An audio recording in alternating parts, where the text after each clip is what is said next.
Chapter 52, Unmasked. It's Sunday of Memorial Day weekend. It's just in the afternoon. I should be out in the vineyard thinning the vines, but the vines will have to wait because I want to tell you this story. So this afternoon's drink is a little cafe press coffee. Right there, there's a little press. And j'aime ma petit café noir. And there's a little owl. These are little owl cups. Right there. So, let's get started. Chapter 52, Unmasked. It wasn't supposed to end this way. Sure, he had pumped a dozen BBs into a flapping bird with a gun in his youth, cocking and firing until the bird was still. What boy given a rifle hadn't shot a bird? But as an adult, he had become the singing bird catcher, waltzing through the vineyard with strains of Mozart in his head, rescuing birds from nets and taking pains to care, feed, and protect the jailbirds he imprisoned. "I'm the savior of birds, not their killer," Paul said to himself. How could this happen? He dug deep with his shovel, one foot, then another. To channel his growing anger, he dug a grave 3 feet deep so the bird's corpse would not be mutilated. He picked up the limp bird with his hands, her feathers so soft, and gently placed her at the bottom of the pit and filled it with dirt. Ashes to ashes, dust to dust. Lord, bless her, forgive me. Paul was marked by innocent blood that stained the vineyard, creating a slippery slope as remorse turned to anger at the broken promise. Are not 2 sparrows sold for a penny? Yet not one of them will fall to the ground outside your Father's care? Bullshit! Fucking bullshit! Where are you? Paul shouted skywards. I said, where are you? Aren't you supposed to look after the feather of every sparrow? Despite a bountiful supply of ripe Tempranillo grapes, marshmallows were irresistible. And when Paul emerged from the valley, the neglected trap was occupied. As he approached to release the rabbit, a masked captive spun around, and Paul was surprised to see he had trapped a raccoon and realized he had been struggling against a raccoon and a coyote all along. Incensed by the bird's death and with pent-up rage fueled by 2 weeks of grape destruction, Paul marched down to the house. "Hey, killer!" shouted Sheila from a rose garden when she saw Paul leave the house with a pellet gun. "What are you doing? Shooting birds?" "I'm doing what I need to do." As he strode up the hill, he remembered the caged mammals he and Christine inspected outside Guangzhou's restaurants as they walked side by side along the river quay, selecting one the waiter had butchered, braised, and served in bite-sized morsels sautéed in gravy. Have the descendants of that Cantonese meal returned in revenge to devour my grapes? Karma! Paul loaded a pointed pellet into the chamber, closed, aimed, and pulled the trigger. The raccoon squealed, spinning around the cage as if stung by a bee, and hissed at Paul, who loaded another pellet into the chamber and fired. The animal hit with another sting and cowered in a corner, trapped, wounded, with rage in his eyes. Paul cocked the rifle open, inserted a pellet, closed, aimed at the center of the bandit's mask, and fired, piercing the eye of the raccoon, who spun in circles, his face bloodied. There was no enjoyment in this, and no turning back. Paul cocked the rifle and inserted another pellet and walked within a foot of the cage. Fired, and this time the raccoon shrieked and stood like an actor, brought hands to his chest, groaned, turned, froze, then fell backwards, 4 legs twitching in the air, convulsively gasping for air as a fish out of water. And then, energy waning, the twitches less violent, his mouth opening and shutting with less frequency. Paul pumped 3 more pellets into the thief's chest, and when there was no movement, he opened the cage, shook out the enemy with caution, lest in a final burst of energy he lunged for Paul's hand with razor-sharp, rabid teeth. Paul swung the blade of his shovel with all his might through the raccoon's neck. The shovel and guillotine never failed. Paul scooped up the masked head with the shovel, walked to Squirrel City, tossed it through the entrance, followed by a stream of piss. He covered the hole with dirt so the squirrels would suffer from the stench, then returned for the headless corpse. As he carried the bloody body to Squirrel City's back entrance for burial, Paul admired the striped fur and recalled the raccoon toy his father made for him. The colors and black mask reminded him of old Bluey, bless his heart. Paul cut the tail to attach to his cap, then had a better idea to sew the pelts into a stole for Jane she'd wear as they made passionate love, raccoon style. Free at last from the scourge of Tanuki, he went to bed alone, back in the doghouse, with sweet dreams of Jane and the commingling of fur, bare flesh, and animal passion. The moment before climax, he was awakened by the laughs of coyotes taunting him from the vineyard as they ripped open nets and chomped his grapes. The next day, Paul returned to the sporting goods store, presented his driver's license, and walked to his car with a .22 caliber rifle, keeping it in the cardboard box lest an alert citizen mistake him for an active shooter. He had posted his travails on Instagram, and Jane replied she could think of nothing more romantic than sitting under the stars, keeping watch with him over the grapes. "Come on over," Paul replied.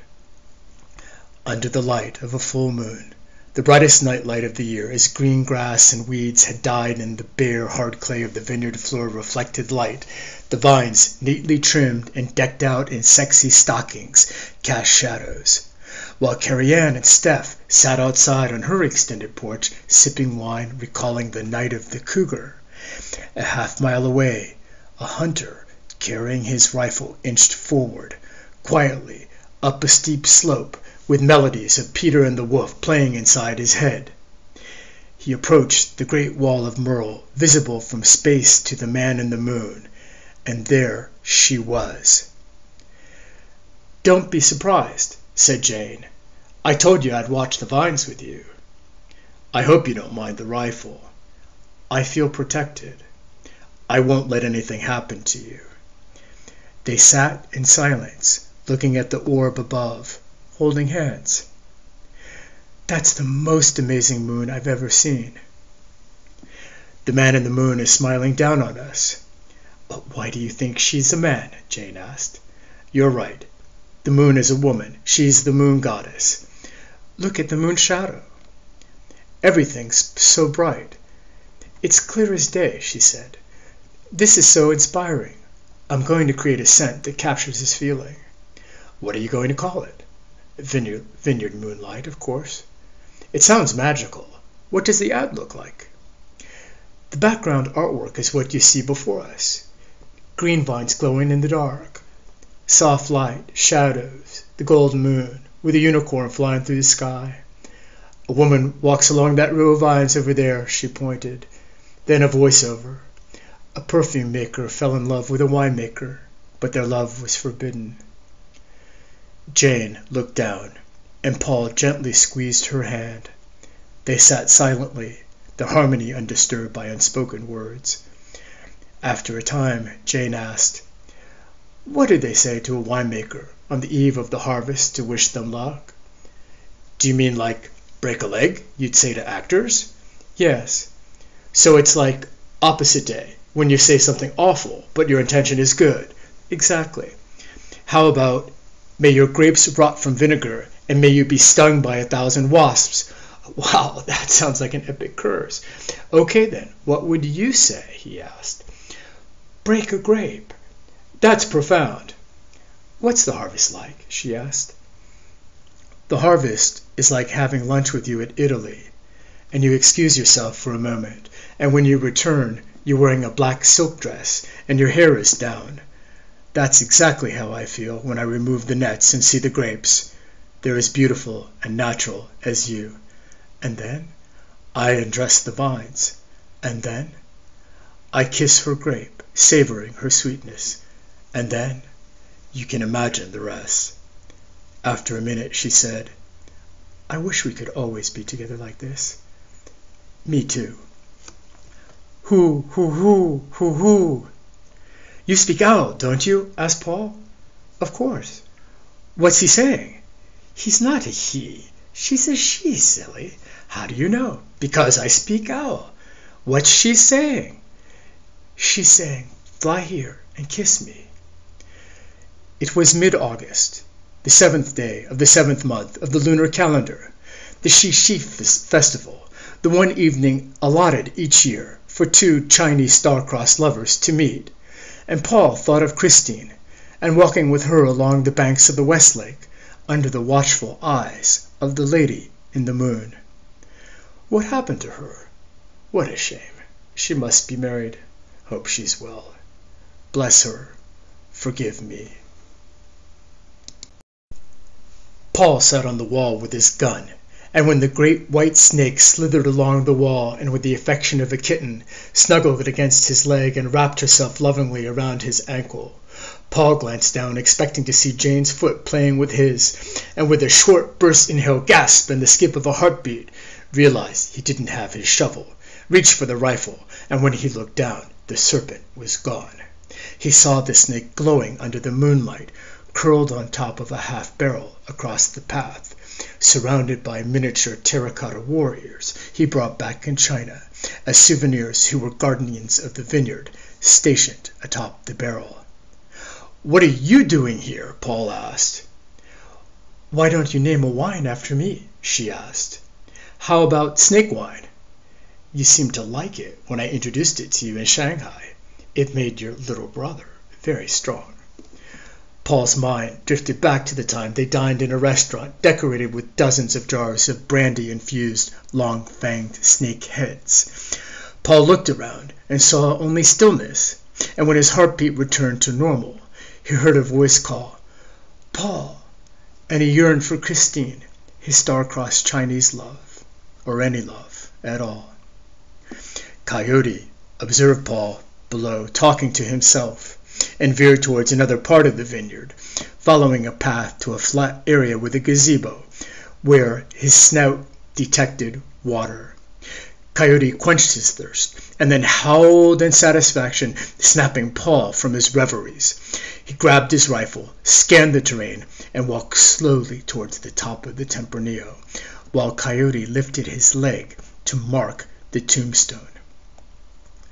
With the paws of an intruder trespassing on marble stones above, with the stream of stinking coyote piss polluting his favorite spot, the sleeping spirit of an immortal soul began to stir. Ignored by his master in death, the spirit of Bluey had fallen into a deep, deep sleep, settling in his grave.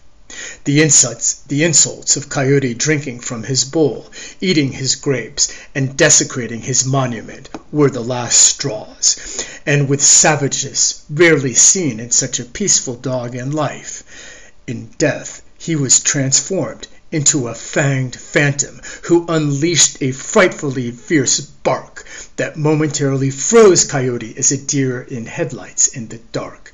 As the phantom leapt from his grave, Coyote took off with the speed of a greyhound across the ridge in Paul's direction. Paul heard Coyote galloping across the vineyard ridge and raised the rifle towards the sound. Under the moonlight, he followed the swift movement of the crafty critter, aimed and pulled the trigger. Boom! Coyote yelped, not from the pain of the bullet that missed, but from fear of the phantom Aussie, whose jaws snapped at his tail. Coyote hardly noticed the man with the rifle as he raced to the edge of the property and cleared the fence with a single bound, never to return. If Paul had taken the moment to examine the digital recording from his night vision camera instead of deleting it, he would have seen a coyote dashing down a row of vines, chased by what seemed to be, upon close inspection, the silhouette of a dog. Awakened from hibernation, Bluey's spirit treaded through air currents, and a dog paddled along a stream of fog that descended from the top of the mountain, over the vines, down to the house where he landed softly, silently, invisibly, on the floor of Sheila's room, where he slept by her bed. Bluey knew who fed him. talked to him, changed his water, and cared for his spirit in his afterlife.